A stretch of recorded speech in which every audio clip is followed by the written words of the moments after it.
ആറ്റാങ്കര പോയി ഉരുളി കമത്തി എന്ന് പറഞ്ഞിട്ട് മക്കളെ കിട്ടൂല. അപ്പൊ ആളുകൾ അങ്ങോട്ട് ഓടിക്കൊണ്ടിരിക്കുക. ഉരുളി കമത്താൻ. ഉരുളി മനസ്സിലായില്ലേ? ഉരുളി എന്നല്ലേ പറയാ, ചെമ്പ് പാത്രം. ആറ്റാങ്കര പള്ളിയുടെ ഒരു പാറയുണ്ട്, ആരും പോകാത്തൊരു പ്രദേശത്ത്. അവിടെ ചെന്ന് ഉരുളി കമത്തിയ മക്കളെ കിട്ടുമെന്നാണ്. അള്ളാഹു മക്കളെ കൊടുക്കുന്ന വിഷയത്തിൽ ആദ്യം അള്ളാഹു തആല പറഞ്ഞത് എങ്ങനെയാണ് പരിശുദ്ധമായ ഇസ്ലാമിന്റെ ആവിർഭാവ കാലഘട്ടം നമുക്കറിയാം. ജീവനോടെ കുഴിച്ചുമൂടിയിരുന്നൊരു കാലമുണ്ടായിരുന്നു. ആ നാട്ടിൽ ഒരു ഭർത്താവ് ഉണ്ടായിരുന്നു. തന്റെ പ്രിയപ്പെട്ട ഭാര്യയോട് പറഞ്ഞു, പെണ്ണെ, ഇതുവരെയും നീ പ്രസവിച്ചത് പെൺകുട്ടികളെയാണ്. ഇനി ഞാൻ നിന്നോട് വാശി പിടിക്കുകയാണ്. ഇപ്പൊ നീ പരിപൂർണ ഗർഭിണിയാണ്. ഇനി നീ എനിക്ക് പ്രസവിച്ചു തരുന്ന കുഞ്ഞ് ആൺകുഞ്ഞല്ല എങ്കിൽ ഇനി ഞാൻ നീയുമായിട്ട് യാതൊരു ബന്ധവുമില്ല എന്ന് ഒരു പിതാവ് തന്റെ പ്രിയപ്പെട്ട ഭാര്യയോട്, ഒരു ഭർത്താവ് തന്റെ പ്രിയപ്പെട്ട ഭാര്യയോട് പറയാൻ. ആ സമയത്ത് ഭാര്യ വല്ലാതെ വിഷമിച്ചുപോയി. കാരണം ഈ അവസ്ഥയിൽ പരിപൂർണ ഗർഭിണിയായി നിറവയറുമായിട്ട് നിൽക്കുന്ന തന്നോട് തന്റെ പ്രിയപ്പെട്ട ഭർത്താവ് പറയുന്നത്, ജീവിതത്തിൽ ഞാൻ എന്റെ പ്രിയപ്പെട്ട ഭർത്താവിന് ആൺകുട്ടിയെ കൊടുക്കാത്തതിന്റെ ദേഷ്യവും കലിയും അടങ്ങാത്ത ദേഷ്യവും ഒക്കെ എന്നോട് പ്രകടിപ്പിച്ചുകൊണ്ട് ഇനി ഈ പ്രസവത്തിൽ ഞാൻ ആൺകുട്ടിയെ സമ്മാനിക്കണമെന്ന് പറയുന്നു. ഒരുപക്ഷെ ഞാൻ ആൺകുട്ടിയെ സമ്മാനിച്ചില്ല എങ്കിൽ എന്റെ ഭർത്താവ് എന്നിൽ നിന്ന് അകന്നു പോകുമെന്ന് മനസ്സിലാക്കിയിട്ട് സങ്കടപ്പെട്ട് ആ പെണ്ണ് പ്രസവിച്ചപ്പോൾ അള്ളാഹുവിന്റെ തീരുമാനം ഒരു വിധി വൈപരീത്യം പോലെ ആ പെണ്ണ് പ്രസവിച്ചത് ഒരു പെൺകുട്ടിയെ തന്നെയായിരുന്നു. ഇതറിഞ്ഞുകൊണ്ട് തന്റെ പ്രിയപ്പെട്ട ഭർത്താവ് അബൂ ഹംസ എന്ന് പറയുന്ന മനുഷ്യൻ, അയാൾ അവളോടുള്ള അടങ്ങാത്ത ദേഷ്യത്തിന്റെ പേരിൽ അവളുടെ വീടിന്റെ തൊട്ട് ചാരത്തെ ഒരു വീട്ടിൽ വന്ന് മറ്റൊരു കാമുകിയുമായിട്ട് രാത്രി പങ്കിടാൻ തുടങ്ങി. തന്റെ ഭാര്യയ്ക്ക് സങ്കടം വരട്ടെ, എന്തുകൊണ്ട് തനിക്ക് ആൺകുട്ടിയെ തരുന്നില്ല എന്ന് പറഞ്ഞുകൊണ്ട് ഇന്നലെ വരെ നമ്മൾ സ്ത്രീകളെ കുഴിച്ചു മൂടിയ കഥകൾ ധാരാളം നമ്മൾ കേട്ടിട്ടുണ്ട്. ഇവിടെ ജീവനുള്ള കുഞ്ഞുങ്ങളെ ജീവനോടെ കുഴിച്ചു മൂടിയിരുന്ന കഥയാണ് ആരംഭപ്പൂവായ ഹബീബ് നബി മുഹമ്മദ് മുസ്തഫ സല്ലല്ലാഹു അലൈഹി വസല്ലമ തങ്ങൾ കടന്നു വരുന്ന ആ കാലഘട്ടത്തിന് പറയാനുള്ളത്.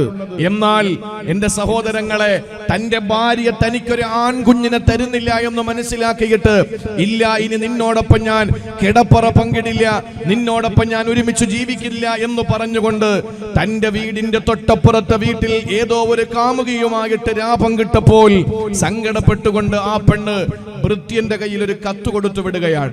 എന്താണ് കത്തിനകത്തുള്ളതെന്നറിയോ? അത് പറയുമ്പോഴേക്കും എന്റെ പ്രിയപ്പെട്ടവരെ, നിങ്ങളുടെ കാലഘട്ടത്തിൽ, അള്ളാഹുവിന്റെ റസൂലിന്റെ കാലഘട്ടത്തിൽ ഒരു പെണ്ണിന്റെ അവസ്ഥ എന്തായിരുന്നു എന്ന് മനസ്സിലാക്കാൻ കഴിയും. എങ്കിലേ അള്ളാഹു മക്കളെ കൊടുക്കുന്നതിന്റെ ഗൗരവം നമുക്ക് മനസ്സിലാവുകയുള്ളൂ. എന്തായിരുന്നു അബൂ ഹംസ എന്ന ഭർത്താവിന് ആ ഭാര്യ കൊടുത്തുവിട്ട കത്തിനകത്തുള്ളതെന്നറിയോ? ആ ഭാര്യ എഴുതിയത്രേ, മാലി അബീ ഹംസത ലാ യഅതീനാ യളല്ലു ഫിൽ ബൈത്തിൽ ലദീ യലീനാ ഗൽബാനു അല്ലാനാ ലിൽ ബനീനാ വല്ലാഹി മാ ദാലിക ബിഐദീനാ. അബൂ ഹംസ എന്ന പ്രിയപ്പെട്ട ഭർത്താവിന് കത്തെഴുതിയിട്ട് ഭൃത്യയുടെ കയ്യിൽ കൊടുത്തു വിടുകയാണ്. താൻ പ്രസവിച്ചപ്പോൾ വീണ്ടും ഒരു പെൺകുട്ടിയായി പോയതിന്റെ സങ്കടത്തോടെ തന്റെ വീടിന്റെ ചാരത്ത് മറ്റൊരുത്തിയുമായിട്ട് കിടപ്പറ പങ്കിടുന്ന ഭർത്താവിന് വായിച്ചറിയാൻ തന്റെ പ്രിയപ്പെട്ട പ്രാണപ്രേയസി കൊടുത്തുവിട്ട കത്തിന്റെ ഉള്ളടക്കം എന്താണ്?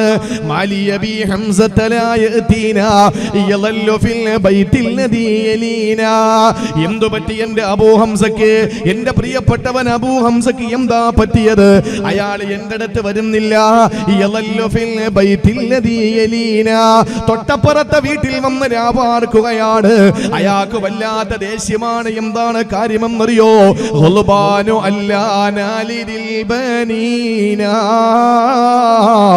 വല്ലാഹി മാ ദാലിക ബിഐദീനാ. പടച്ചവനാണ്, ഞങ്ങളുടെ കയ്യിലല്ലല്ലോ പ്രസവത്തിന്റെ കാര്യങ്ങളൊന്നും. ആരെ പ്രസവിക്കണം, ആണിനെ പ്രസവിക്കണോ പെണ്ണിനെ പ്രസവിക്കണോ എന്ന ഞങ്ങളുടെ കയ്യിലല്ല. അതെല്ലാം സർവേശ്വരനായ സർവാധിപതിയായ സർവഗുണ സമ്പൂർണനായ സർവജ്ഞനായ സർവലോക സൃഷ്ടിസ്ഥിതി സംഹാരകർത്താവായ അള്ളാഹുവിന്റെ കയ്യിലുള്ള കാര്യമാണ്. ഞങ്ങൾക്കതിലൊന്നും പറയാൻ കഴിയില്ല. എന്നിട്ട് എന്റെ പ്രിയപ്പെട്ട ഭർത്താവ് അബൂ ഹംസ മനസ്സിലാക്കാതെ പോയി. എന്റെ അബൂ ഹംസക്ക് എന്താ സംഭവിച്ചത്? പ്രസവിച്ചത്. ഒരു ആൺകുഞ്ഞിനെ കൊടുക്കാൻ എനിക്ക് കഴിഞ്ഞില്ല. അത് ഞാൻ ചെയ്ത തെറ്റല്ലല്ലോ. അള്ളാഹു എനിക്ക് തരാത്തത് കൊണ്ടല്ലേ ഞാൻ കൊടുക്കാത്തത്. ഞാൻ വാശി പിടിച്ചിട്ട് ആൺകുഞ്ഞിനെ പ്രസവിക്കാത്തതാണോ? അതല്ലെങ്കിൽ ഞാൻ എന്റെ ഭർത്താവിനോടുള്ള ഏതെങ്കിലും ഒരു വിദ്വേഷത്തിന്റെ പേരിൽ പെൺകുഞ്ഞിനെ പ്രസവിച്ചതാണോ? അല്ല എന്ന് പറഞ്ഞിട്ട് കത്തെഴുതിയിട്ട് അബൂ ഹംസയുടെ കയ്യിൽ കൊടുത്തു വിടുമ്പോ സങ്കടത്തോടെ അബൂ ഹംസ ഓടി തന്റെ പ്രിയപ്പെട്ടവരുടെ തെത്തുകയാ. സഹോദരങ്ങളെ, അങ്ങനെ ഒരു കാലമുണ്ടായിരുന്നു. അള്ളാഹുവിന്റെ ഹബീബ്, ലോകത്തിന്റെ നേതാവ് നബി മുഹമ്മദ് മുസ്തഫ, വാരിയല്ല് കൊണ്ട് മൂടപ്പെട്ട ഹൃദയാന്തരാളങ്ങളിൽ ഞാനും നിങ്ങളും സ്നേഹിച്ച് ഏറ്റവും കൂടുതൽ സ്നേഹം കൊടുത്ത് ഇഷ്കിന്റെ ഹുബിന്റെ രഥത്തിലേറി സഞ്ചരിക്കുന്ന എന്റെയും നിങ്ങളുടെയും ജീവന്റെ തുടിപ്പായ കണ്ണിലെ കൃഷ്ണമണിയായ നമ്മുടെ കരളിന്റെ കാതലായ ഹബീബേ നബി മുഹമ്മദ് മുസ്തഫ, ആര് എന്തൊക്കെ നമ്മളെ പറഞ്ഞാൽ നമ്മുടെ ഹബീബിനോടുള്ള സ്നേഹം മുറിച്ചു മാറ്റാൻ ലോകത്തൊരു ശക്തികൾക്ക് കഴിയില്ല. നമ്മുടെ കൺമുമ്പിൽ നിൽക്കുന്ന വാപ്പയേക്കാൾ, നമ്മുടെ കൺമുമ്പിൽ നിൽക്കുന്ന ഉമ്മയേക്കാൾ, ഭാര്യയെക്കാൾ, ഭർത്താവിനേക്കാൾ, എന്തിനേറെ നാം സ്നേഹിക്കുന്ന നമ്മുടെ പൊന്നുമക്കളെക്കാൾ, നിലത്ത് വെച്ചാൽ ഉറുമ്പരിക്കും, തലയിൽ വെച്ചാൽ പേനരിക്കുമെന്ന് പറഞ്ഞ് ആറ്റുനോട്ട് വളർത്തുന്ന പൊന്നുമക്കളുണ്ടല്ലോ.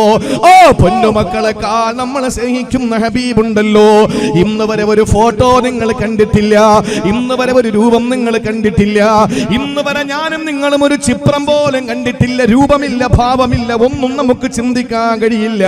ഹബീബായ നബിയെ മുഹമ്മദുർ റസൂലുള്ളാഹ്, ആ പുണ്യ പ്രവാചകനെ കടന്നു വരുമ്പോ ജീവനോടെ പെൺകുഞ്ഞിനെ കുഴിച്ചു മൂടുന്ന കാലഘട്ടത്തിലാണ് ഒരു പെണ്ണ് തന്റെ പ്രിയപ്പെട്ട മാതാപിതാക്കൾക്ക് സ്വർഗം വാങ്ങിക്കൊടുക്കേണ്ടവനാണെന്ന് പറഞ്ഞത്. ഒരു പെൺകുട്ടി തന്റെ മാതാപിതാക്കൾക്ക് സ്വർഗം വാങ്ങിക്കൊടുക്കേണ്ടവളാണ്. അതല്ലാതെ ഉപ്പാ, നിങ്ങൾ നരകത്തിൽ നിങ്ങളുടെ മകള് കാരണം പോകല്ലേ. നാളെ പരലോകത്ത് പോലും അല്ല ചോദിക്കുന്ന ചോദ്യം എന്താ? വഇദൽ മൗദതു സുഇലത് വഇദൽ മൗദതു സുഇലത് ബിഅയ്യി ദംബിൻ ഖുതിലത് വഇദൽ മൗദതു സുഇലത് ബിഅയ്യി ദംബിൻ ഖുതിലത്. എന്തിന്റെ പേരിലാണ് ജീവനോടെ കുഴിച്ചു മൂടപ്പെട്ട കുഞ്ഞേ? എന്തിന്റെ പേരിലാണ് നിന്റെ ഉപ്പ നിന്നെ കുഴിച്ചു മൂടിയത്? എന്തിന്റെ പേരിലാണ് നിന്റെ മാതാവിന്റെ മടിപ്പത്തിൽ നിന്ന് മാറിടത്തിൽ പാല് കുടിച്ചു കിടക്കുമ്പോ പിടിച്ചു വലിച്ചു കൊണ്ടുപോയി ജീവന്റെ തുടിപ്പ് അവശേഷിക്കുമ്പോൾ മണ്ണിലേക്ക് മറക്കി വെച്ചിട്ട് മണ്ണിട്ട് മൂടിയിട്ട് എന്തുകൊണ്ടാണ് നിന്നെ കുഴിച്ചു മൂടിയത്? ആ ചോദ്യത്തിന് ഉത്തരം കൊടുക്കേണ്ടത് എന്റെ പ്രിയപ്പെട്ടവരെ മാതാപിതാക്കളാണ്. കാട്ടാളന്മാരായിരുന്ന 6-ാം നൂറ്റാണ്ടിന്റെ അറബികളുടെ മുമ്പിൽ അള്ളാഹുവിന്റെ പരിശുദ്ധമായ ഖുർആൻ പെണ്ണിന്റെ മഹത്വം ഓതി കൊടുക്കുകയാണ്. ഈ മനുഷ്യരെ, കാട്ടറബികളെ, കാട്ടാളന്മാരായ മനുഷ്യത്വം നഷ്ടപ്പെട്ടു പോയ, മസ്തിഷ്കത്തിൽ അർബുദം ബാധിച്ചു പോയ, മനസാക്ഷി മരവിച്ചു പോയ കാട്ടറബികളെ, നിങ്ങൾ അറിയണേ, നിങ്ങളുടെ പൊന്നുമക്കളെ നിങ്ങൾക്ക് നരകം വാങ്ങി തരേണ്ടവരല്ല, ആ പൊന്നുമക്കളെ നിങ്ങൾക്ക് സ്വർഗം വാങ്ങി തരേണ്ടവരാണ് എന്ന് പറഞ്ഞുകൊണ്ട് അള്ളാന്റെ വിശുദ്ധമായ ഖുർആൻ അവതീർണമാവുകയാണ്. എന്താണ് അള്ളാഹു പറഞ്ഞതെന്നറിയോ? 4 സൈസ് ആളുകളെയാണ് മക്കളെ വിഷയത്തിൽ അല്ലാഹു പരിചയപ്പെടുത്തുന്നത്. എന്നെ കേൾക്കാൻ വേണ്ടിയിട്ട് ഈ കോട്ടപ്പടി എന്ന് പറയുന്ന മൈതാനത്തിൽ ഒരുമിച്ച് കൂടിയ മുസ്ലിം ചെറുപ്പക്കാരാ, എന്നെ കേൾക്കാൻ 6:30 മണി മുതൽ ഇവിടെ ഒരുമിച്ച് കൂടി എന്റെ പ്രിയപ്പെട്ട പെങ്ങളെ, അള്ളാഹു നിങ്ങളെയും എന്നെയും മക്കളെ തരുന്ന വിഷയത്തിൽ 4 വിഭാഗമായി പടച്ചവനെ കാറ്റഗറൈസ് ചെയ്തിട്ടുണ്ട്. 4 വിഭാഗമായിട്ട് അള്ളാഹു തരം തിരിച്ചിരിക്കുകയാണ്. ആ 4 വിഭാഗവും എന്നെ കേൾക്കുന്ന നിങ്ങളിൽ ഉണ്ടാകുമെന്നതിൽ സംശയമില്ല. എന്താണ് അള്ളാഹു പറഞ്ഞത്? യഹബു ലിമൻ യശാഉ ഇനാസാ വയഹബു ലിമൻ യശാഉ ദുകൂർ. അല്ലാഹു പറയുകയാണ്, ചിലർക്ക് അല്ലാഹു പെൺമക്കളെ മാത്രം കൊടുക്കുന്നതാണ്. എന്താണ് ഇവിടെ നമ്മൾ ചർച്ചയാക്കേണ്ട വിഷയമെന്ന് ഞാൻ പിന്നെ പറയാ. അല്ലാഹു പറയുന്നു, ചിലർക്ക് അല്ലാഹു പെൺമക്കളെ മാത്രം കൊടുക്കുന്നതാണ്. മഹാനായ നബിയുല്ലാഹി ലൂത്ത് അലൈഹിസ്സലാം, മഹാനായ ലൂത്ത് നബിക്ക് അല്ലാഹു പെൺമക്കളെ മാത്രമേ അല്ലാഹു കൊടുത്തിട്ടുള്ളൂ. രണ്ടാമത്തെ വിഭാഗം അല്ലാഹു പറഞ്ഞു, വയഹബു ലിമൻ യശാഉ ദുകൂർ, അല്ലാഹു ചിലർക്ക് ആൺമക്കളെ മാത്രം കൊടുക്കുന്നതാണ്. മനുഷ്യനാഗരികതയുടെ പ്രവിതാമകന് സയ്യിദുനാ ഖലീലുല്ലാഹി ഇബ്രാഹിം അലൈഹിസ്സലാത്തു വസ്സലാമിന് അല്ലാഹു കൊടുത്തത് ആൺമക്കളെ മാത്രമാണ് ഇബ്രാഹിം നബിക്ക് അല്ലാഹു കൊടുത്തത്. എന്നാൽ മൂന്നാമതൊരു വിഭാഗമുണ്ട്. ആരെന്നറിയോ? അല്ലാഹ് പറയുകയാണ് അവ യുസബ്ബിജുഹും ദുക്റാനൻ വ ഇനാസാ. അല്ലാഹു ചിലർക്ക് ആൺമക്കളെയും പെൺമക്കളെയും കൊടുക്കുന്നതാണ്. കാരുണ്യത്തിന്റെ കടലേ നബി മുഹമ്മദ് മുസ്തഫ സല്ലല്ലാഹു അലൈഹി വസല്ലമ തങ്ങൾക്ക് അല്ലാഹു ആൺമക്കളെയും പെൺമക്കളെയും കൊടുത്തു. എന്നാൽ നാലാമതൊരു വിഭാഗത്തെ അല്ലാഹ് പരിചയപ്പെടുത്തി. വയജഅലു മൻ യശാഉ അഖീമാ. അല്ലാഹു ചിലർക്ക് മക്കളെ തന്നെ കൊടുക്കൂല, അവരുടെ ഭാര്യമാര് പ്രസവിക്കൂല. എത്ര വലിയ സൂപ്പർ സ്പെഷ്യാലിറ്റിയിൽ നിങ്ങൾ പോയാലും, ഏതൊക്കെ മെഡിസിൻ നിങ്ങൾ കഴിച്ചാലും, ഏതൊക്കെ ഉന്നതന്മാരായ വിശ്വഗ്രന്മാരെ സമീപിച്ചാലും ഇല്ല പ്രിയപ്പെട്ടവരെ, നിങ്ങൾക്ക് അല്ലാഹു മക്കളെ തൗലെന്ന് തീരുമാനിച്ചാൽ ലോകത്ത് എവിടെ ചെന്നാലും ഏതൊക്കെ മരുന്ന് കഴിച്ചാലും, ഹോമിയോപ്പതി ആകട്ടെ, അലോപ്പതി ആകട്ടെ, ആയുർവേദമാകട്ടെ, എന്ത് കഴിച്ചാലും അല്ലാഹു നിങ്ങൾക്ക് മക്കളെ തരില്ലെന്ന് തീരുമാനിച്ചാൽ ലോകത്ത് കോടികൾ സമ്പാദിച്ചു എന്ന് പറഞ്ഞിട്ട് കാര്യമില്ല, വലിയ വലിയ സൂപ്പർ സ്പെഷ്യാലിറ്റികൾ ഉണ്ടെന്ന് പറഞ്ഞിട്ട് കാര്യമില്ല, ശാസ്ത്രം കുതിച്ചുയരുന്നു എന്ന് പറഞ്ഞിട്ട് കാര്യമില്ല. അല്ലാഹു മക്കളെ തരില്ലെന്ന് തീരുമാനിച്ചാൽ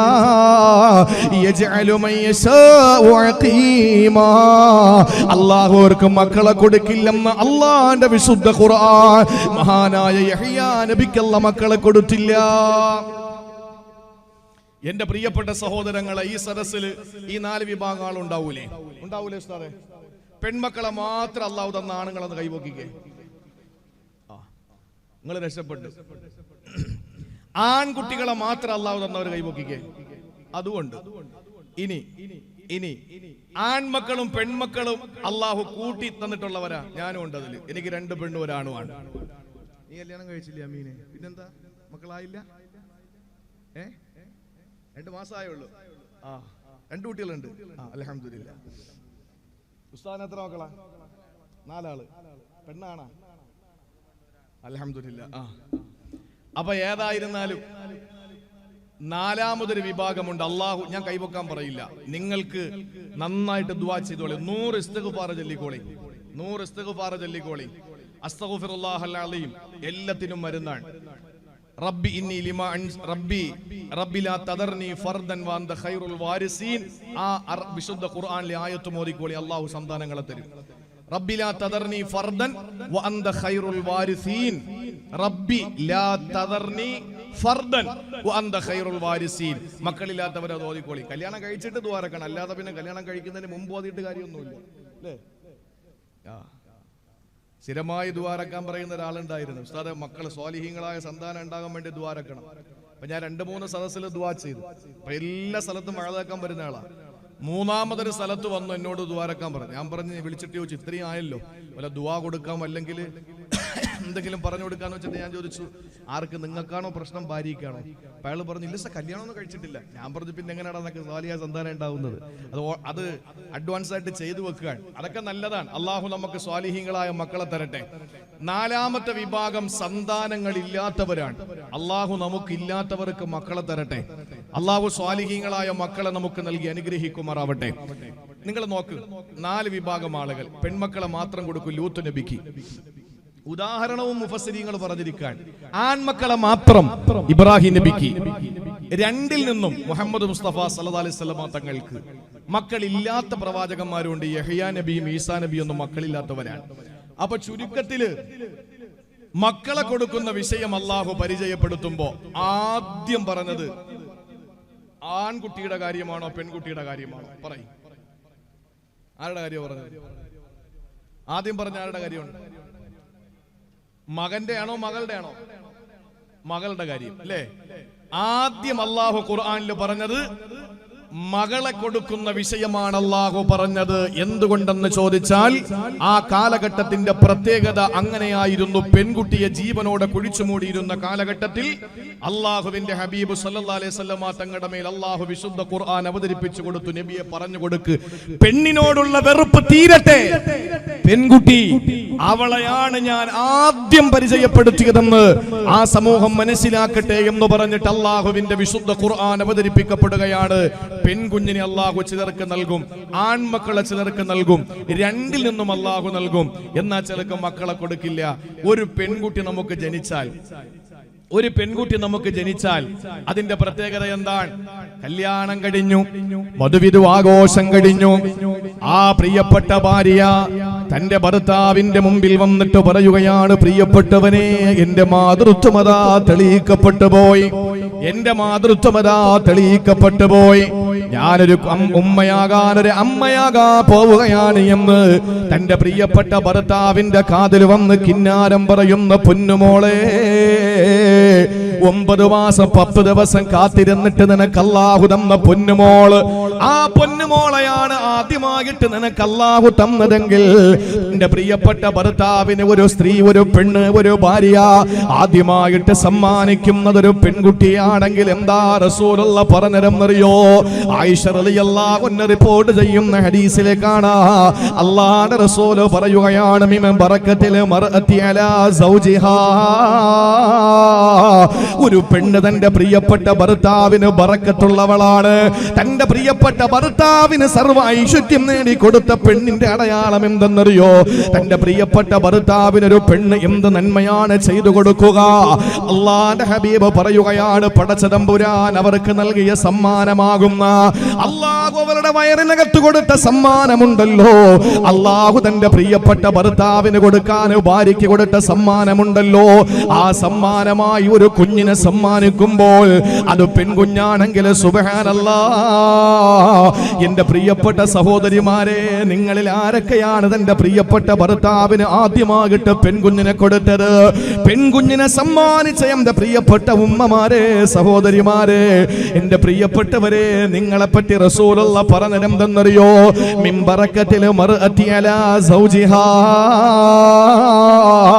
ഒരു പെണ്ണ് തന്റെ പ്രിയപ്പെട്ട ഭർത്താവിന് വേണ്ടി ചെയ്തു കൊടുക്കുന്ന ഏറ്റവും വലിയ നന്മ എന്ന് പറയുന്നത് അനതുബക്കിറബിൽ ഇനാസ്,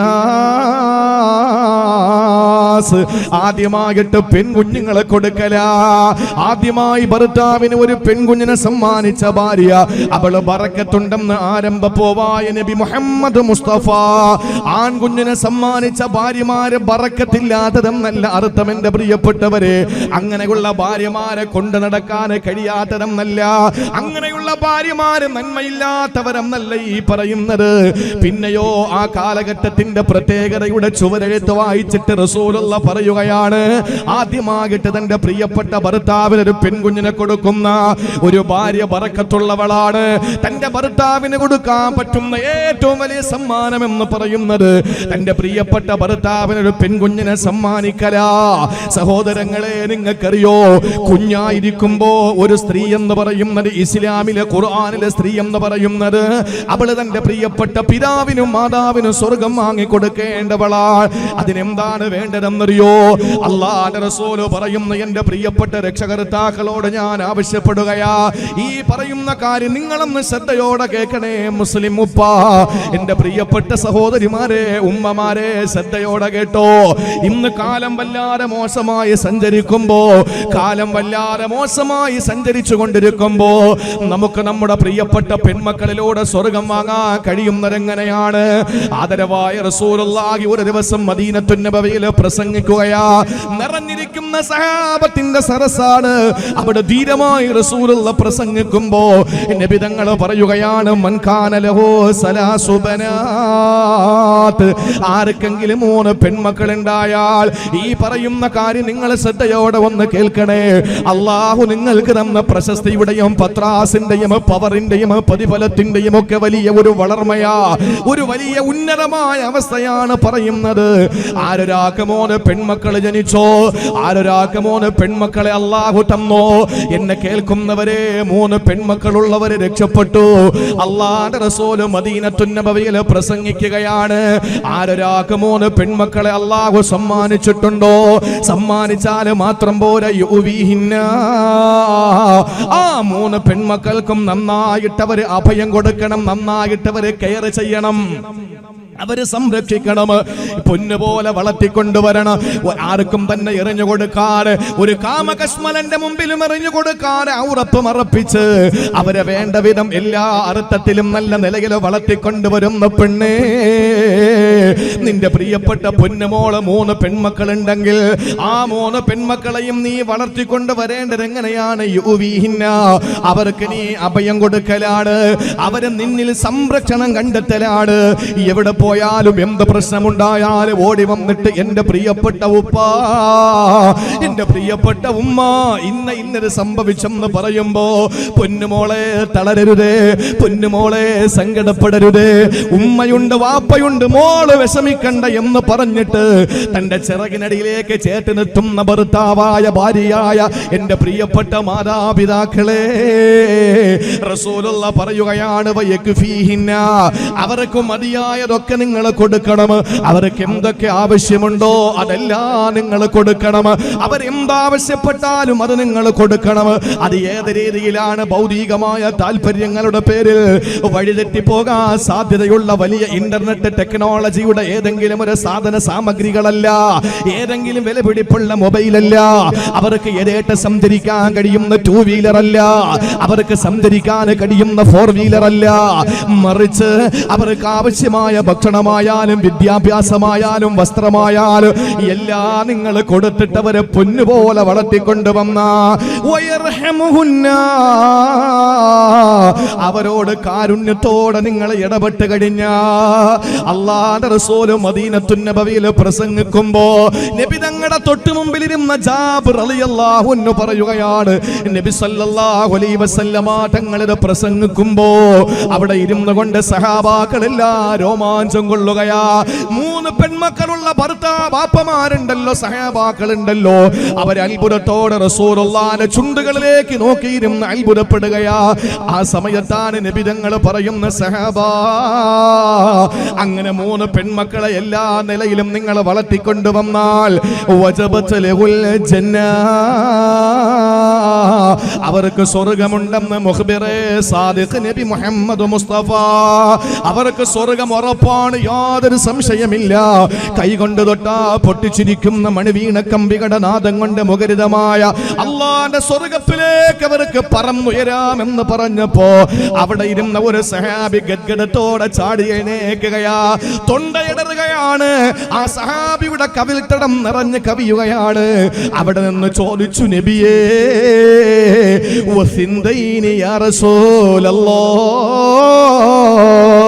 എനിക്ക് 2 പെൺമക്കളെ ഉള്ളൂ, അങ്ങനെയാണെങ്കിൽ എനിക്കും കിട്ടുവോ? നബി സല്ലല്ലാഹു അലൈഹി വസല്ലമ തങ്ങൾ പറഞ്ഞു, സിന്ദൈനി, 2 പെൺമക്കളെയാണ് ഇങ്ങനെ വളർത്തിക്കൊണ്ട് വന്നതെങ്കിലും സ്വർഗ്ഗം ഉറപ്പാ. മറ്റൊരു ഹദീസിൽ കാണാം, വേറൊരു സഹാബി സദസ്സിൽ നിന്ന് എഴുന്നേറ്റു, ഫവാഹിദാ, എനിക്ക് 1 മകളെ ഉള്ളൂ, മകന്റെ കാര്യമല്ല, 1 മകളെ ഉള്ളൂ എന്ന് പറഞ്ഞപ്പോ അല്ലാഹുവിന്റെ റസൂൽ പറഞ്ഞത്രേ, ഫവാഹിദാ, ഒന്നായാലും പ്രശ്നമല്ല. എന്റെ പ്രിയപ്പെട്ടവരെ, പെൺകുട്ടികളെ വളർത്തിക്കൊണ്ടുവരാൻ വലിയ പ്രയാസമാ, അവർക്ക് അഭയം കൊടുക്കാൻ വലിയ ബുദ്ധിമുട്ടാ, അവർക്ക് വേണ്ടതൊക്കെ ചെയ്തു കൊടുക്കാൻ വളരെ പ്രയാസമാ, അവരോട് കാരുണ്യത്തോടെ ഇടപെടാൻ നമുക്ക് വലിയ ബുദ്ധിമുട്ടാ.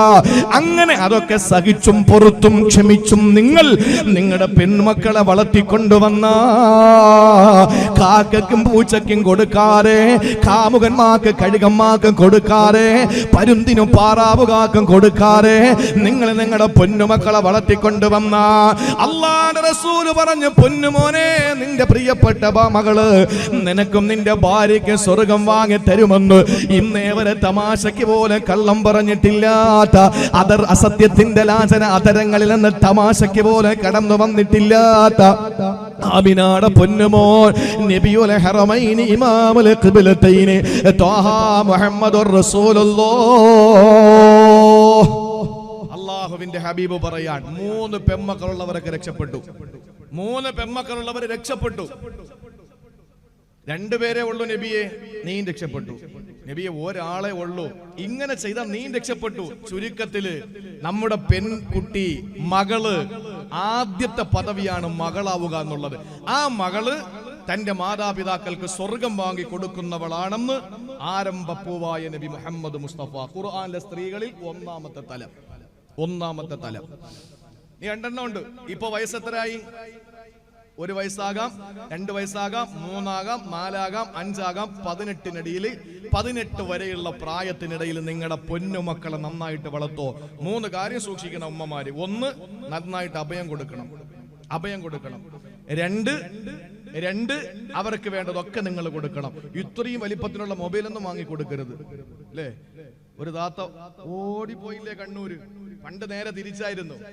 പണ്ട് ഞാൻ പല വേദികളിലും പറഞ്ഞിട്ടുണ്ട്, ഫോണിലൂടെ പരിചയപ്പെട്ട് ബന്ധം പുതുക്കിയിട്ട് കാമുകനെ തേടി പോയ 23 വയസ്സുള്ള തിരുവനന്തപുരത്തുകാരി കണ്ണൂർ റെയിൽവേ സ്റ്റേഷനിൽ ഇറങ്ങിയപ്പോൾ 68-കാരനായ ഇബ്രാഹിം എന്ന പേരുള്ള കാമുകനെ കണ്ട് ബോധം കെട്ടു വീണു. ആലോചിച്ച് നോക്കിയേ. ഈ ഫോൺ സംഭാഷണം തുടങ്ങിയ ആദ്യ സമയത്ത്, സോഷ്യൽ മീഡിയ ആരംഭിക്കുന്ന സമയത്ത്, ഇപ്പോ ഒരു വീട്ടമ്മ ഭർത്താവിനെയും മക്കളെ ഉപേക്ഷിച്ചിട്ട് പോയപ്പോ അവക്ക് കാണാൻ കഴിഞ്ഞത് 11ാം ക്ലാസ്സിൽ പഠിക്കുന്ന, +1 പഠിക്കുന്ന ഒരു കാമുകൻ. അള്ളാഹുവെ, കണ്ടാൽ ഒരു കൊച്ചു ചെക്കൻ ആലോചിച്ച് നോക്കെ, വാപ്പാന്റെ പേരിലുള്ള അക്കൗണ്ടിൽ ഫേസ്ബുക്ക് തുടങ്ങിയിട്ട്, വാപ്പാന്റെ പേരിലുള്ള ഒരു അക്കൗണ്ടിൽ നിന്ന് കാമുകിയെ നിരന്തരമായി വിളിച്ച് കാമുകിയും കാമുകനും വലിയ സ്നേഹം പങ്കിട്ട് അവസാനം മക്കളെയും അതുപോലെ തന്നെ ഭർത്താവിനെയും ഒക്കെ തലക്കൊഴിഞ്ഞ് പള്ളിക്ക് നേർച്ചയാക്കിയിട്ട് താത്ത കയറി ഓടിച്ചെന്ന് കണ്ണൂർ ഇറങ്ങിയപ്പോൾ കാണുന്നത് 11 വയസ്സുകാരനായ +1കാരനായ കാമുകൻ. ഇതാണ് അവസ്ഥ അല്ലേ. അങ്ങനെ കാക്കയ്ക്കും പൂച്ചയ്ക്കും കൊടുക്കരുത്. നമ്മുടെ പെൺമക്കളെ വളർത്തി നന്നായിട്ട്, എനിക്ക് എത്ര മാതാപിതാക്കളെ അറിയാം അങ്ങനെ വളർത്തി നന്നായിട്ട് തർബിയത്ത് കൊടുത്ത് ഏറ്റവും നല്ല ഉത്കൃഷ്ടമായ നിലയിൽ വളർത്തിക്കൊണ്ട് വന്നിട്ട് അള്ളാഹുവിന്റെ പരിശുദ്ധമായ ഇസ്ലാം അനുസരിച്ച് മതബോധം നൽകി കല്യാണം കഴിപ്പിച്ചയച്ച എത്ര മാതാപിതാക്കൾ ഉണ്ടെന്നറിയോ. രക്ഷപ്പെട്ടവരൊക്കെ സ്വർഗമാണ് അള്ളാഹു കൊടുക്കുക. 3 പെൺമക്കളുള്ളവരൊക്കെ കാണുമ്പോൾ നമുക്ക് അത്ഭുതം തോന്നും. പെണ്ണെന്ന് പറഞ്ഞാൽ തന്നെ ഭയങ്കര ഒരു അസ്വസ്ഥതയാണ്. തിരുവനന്തപുരത്ത് ശ്രീ അവിട്ടം തിരുനാൾ ഹോസ്പിറ്റൽ എന്ന് പറയുന്ന ഒരു ഹോസ്പിറ്റൽ ഉണ്ട്. അതിന്റെ ഷോർട്ട് ഫോം SAT എന്നാണ്. ഇവിടെ നിന്നൊക്കെ ഒരുപാട് പേര് അവിടെ കൊണ്ടുവന്നിട്ടുണ്ട് അല്ലേ. 3 മണിക്കൂറിനകം അവിടെ എത്തിക്കണം, 4 മണിക്കൂറിനകം അവിടെ എത്തിക്കണം എന്നൊക്കെ പറഞ്ഞ് ആംബുലൻസിലൊക്കെ ഇവിടെ നിന്നൊക്കെ ചീറിപ്പാഞ്ഞു വരുന്നത് കാണാം. അപ്പോ SAT ഹോസ്പിറ്റലില് ഒരു മതപണ്ഡിതന്റെ ഭാര്യ പ്രസവിച്ച് കിടക്കുകയാണ്. നിങ്ങൾ ശ്രദ്ധിക്കണേ. ഇത് കേൾക്കുമ്പോ ചില ആളുകളൊക്കെ പറയും, എന്നോട് പ്രത്യേകം പറഞ്ഞു വേറെ ഒന്നും പറയരുത്, അതുകൊണ്ട് ഞാൻ ആ ഭാഗങ്ങളിലേക്ക് പോകുന്നില്ല. ചില ആളുകളൊക്കെ പറഞ്ഞു പോവും, നമ്മളിങ്ങനെ ഒരുപാട് പ്രസവിക്കുന്നു, മക്കളുള്ളവർക്ക് അതിന്റെ കൗതുകം അറിയൂ. കഴിയുന്ന സമയത്ത്, ആരോഗ്യമുള്ള സമയത്ത് മക്കളുണ്ടാക്കിയിടണം, വീട്ടുമുറ്റത്ത് കളിച്ചിടണം, എന്തൊരു കൗതുകമാണെന്നറിയോ. അതൊക്കെ ഒരു ബറക്കത്താണ്. അള്ളാഹു തൗഫീക്ക് തരട്ടെ. എന്താ ആമീൻ പറയാൻ പേടി? മക്കളെ തരട്ടെ. തന്റെ ഭാര്യ പ്രസവിച്ച് കിടക്കാൻ. എവിടെ? SAT ഹോസ്പിറ്റലിൽ പ്രസവിച്ച് കിടക്കുന്നു. 9ാമത്തെ പ്രസവം. എത്രാമത്തത്? 9ാമത്തെ പ്രസവം. 9ാമത് പ്രസവിച്ചതും പെൺകുട്ടിയാണ്. 9 മക്കളും പെണ്ണ്. എന്റെ പൊന്ന് സഹോദരങ്ങൾ, ഇത് തള്ളൊന്നും അല്ല. ലോകം മൊത്തം കണ്ടോണ്ടിരിക്കുക. ഇസ്ലാമിക് മീഡിയയിലൂടെ ലോകം മൊത്തം കണ്ടോണ്ടിരിക്കാൻ. ഒരുപക്ഷെ ആ പണ്ഡിതന്റെ പ്രിയപ്പെട്ട പെൺമക്കൾ ഇത് കാണുന്നുണ്ടാവും. ഒരേ ഒരു മോനേ ഉള്ളൂ. ആ മകൻ എന്നോടൊപ്പം ജോലി ചെയ്തുകൊണ്ടിരിക്കുക ഇപ്പൊ എന്റെ പള്ളിയിൽ. 10 മക്കളാണ്, 9 പെണ്ണും 1 ആണും. ആ 1 ആണ് എന്നോടൊപ്പം എന്റെ പള്ളിയിൽ തിരുവനന്തപുരം സെൻട്രൽ ജുമാ മസ്ജിദിൽ ഇമാമായി സേവനം അനുഷ്ഠിച്ചുകൊണ്ടിരിക്കാൻ. ഇല്ലാത്ത കാര്യം പറയല്ല. ഞാനിത് ആലുവയിൽ ഒരു ഭാഗത്ത് പ്രസംഗിച്ചപ്പോൾ ഞാൻ ഇത്രയും ദൂരത്തുനിന്ന് അവരെ മക്കളെ കല്യാണം കഴിപ്പിച്ചു എന്ന് ഞാൻ അറിഞ്ഞില്ല. ഞാൻ അവിടെ അങ്ങനെ തട്ടിവിട്ടു. അപ്പൊ സദസ്സിരുന്ന ഒരു ഉസ്താദ് പരിപാടി കഴിഞ്ഞ് പോകാൻ നേരത്ത് പറഞ്ഞു, നിങ്ങൾ പറഞ്ഞ ആ ഉസ്താദിന്റെ ഒരു മോളെ ഞാനാ കല്യാണം കഴിച്ചിരിക്കുന്നതെന്ന് പറഞ്ഞു. 9ാമത് ഭാര്യ പ്രസവിച്ചിടക്കുന്ന പെൺകുട്ടിയാണ്. ചൂട് ചായ വാങ്ങാൻ ഫ്ലാസ്കുമായിട്ട് പുറത്തിറങ്ങിയപ്പോ അദ്ദേഹത്തിന്റെ നാട്ടുകാരനായ ഒരാള് ഈ അമ്മയും കുഞ്ഞിന്റെയും സ്റ്റാച്ചു വെച്ചിരിക്കുന്നതിന്റെ മുമ്പിൽ നിന്ന് കരഞ്ഞോണ്ട് നിൽക്കുകയാണ്. എന്താന്ന് ചോദിച്ചു. എന്റെ ഭാര്യ 3ാമതും പ്രസവിച്ചു, അത് മോളായി പോയി, അതുകൊണ്ട് കരയാണ്. എന്നാലോചിച്ചു നോക്കി. ഇത് ആരടുത്തായി പറയുന്നത്? തന്റെ ഭാര്യ അപ്പുറത്ത് 9ാമത് പ്രസവിച്ച് കിടക്കുക, അതും പെണ്ണാണ്. അപ്പൊ ഉസ്താദ് എന്താ പറഞ്ഞെന്നറിയോ? ഈ 3ാമത് പ്രസവിച്ച മോളെ എനിക്ക് തരൂ, അപ്പൊ എനിക്ക് പെൺമക്കൾ 10 ആവും, എനിക്ക് സ്വർഗം 3 ഇരട്ടിയാവും. അള്ളാഹു മസ്റ്റായി, നിസ്സംശയം, നിശ്ചയം എനിക്ക് അള്ളാഹു സ്വർഗം തരും. 10 ആവുമ്പോ അതൊരു വലിയ അഴകാണ്. നിനക്ക് വേണ്ടെങ്കിൽ ആ 3ാമത് പ്രസവിച്ച പെൺകുട്ടി എനിക്ക് താ എന്ന് പറഞ്ഞു. അള്ളാഹു ആ പണ്ഡിതന്റെ ഖബർ വിശാലമാക്കി കൊടുക്കട്ടെ. ഇന്ന് അദ്ദേഹം ഖബറിലാണ്. അദ്ദേഹത്തിന്റെ മക്കൾക്കൊക്കെ അള്ളാഹു ദീർഘായുസ് കൊടുക്കട്ടെ, ആരോഗ്യം നൽകട്ടെ. എന്റെ പ്രിയപ്പെട്ടവരെ, പെൺമക്കളെ അള്ളാഹു സമ്മാനിച്ചിട്ടുണ്ടെങ്കിൽ അത് വലിയ സൗഭാഗ്യം തന്നെയാണ്. ഭാഗ്യം ചെന്നവർക്ക് അള്ളാഹു പെൺമക്കളെ കൊടുക്കൂ. അള്ളാഹു ആൺമക്കളെ മാത്രം കൊടുത്തവർക്ക് അള്ളാഹു പെൺമക്കളെ കൂടെ കൊടുക്കട്ടെ. ഇതുവരെ ആണും പെണ്ണും ഒന്നും ഇല്ലാത്തവർക്ക് അള്ളാഹു രണ്ടിൽ നിന്ന് ഏതെങ്കിലും ഒന്നിന് അള്ളാഹു കൊടുക്കട്ടെ. ഇതൊന്നും കോടികൾ മുടക്കിയാലും കിട്ടൂല സഹോദരങ്ങളെ. എറണാകുളത്തൊരു ഫ്ലാറ്റ് വേണമെങ്കിലും നമുക്ക് പാട്ട് പാടിയാൽ കിട്ടും, ഇല്ലെങ്കിൽ എന്ത് ചെയ്താലും കിട്ടും. ഇപ്പോൾ അതിന് വലിയ താമസമൊന്നും വേണ്ട. പക്ഷേ അള്ളാഹു മക്കളെ തരണമെങ്കിൽ ആറ്റാങ്കര പോയി ഉരുളി കമത്തി എന്ന് പറഞ്ഞിട്ട് മക്കളെ കിട്ടൂല. അപ്പൊ ആളുകൾ അങ്ങോട്ട് ഓടിക്കൊണ്ടിരിക്കുക ഉരുളി കമത്താൻ. ഉരുളി മനസ്സിലായില്ലേ? ഉരുളി എന്നല്ലേ പറയാ, ചെമ്പ് പാത്രം. ആറ്റാങ്കര പള്ളിയുടെ ഒരു പാറയുണ്ട്, ആരും പോകാത്തൊരു പ്രദേശത്ത്. അവിടെ ചെന്ന് ഉരുളി കമത്തിയ മക്കളെ കിട്ടുമെന്നാണ്. ഇവിടെ കല്യാണം കഴിച്ചിട്ട് ഭാര്യ എടുത്ത് കിടക്കാതെ തമിഴ്നാട്ടിൽ പോയി ഉരുളി കമത്തിയ മക്കളുണ്ടാവുന്ന എങ്ങനെയാണ്? അള്ളാഹു നമുക്ക് സ്വാലിഹീങ്ങളായ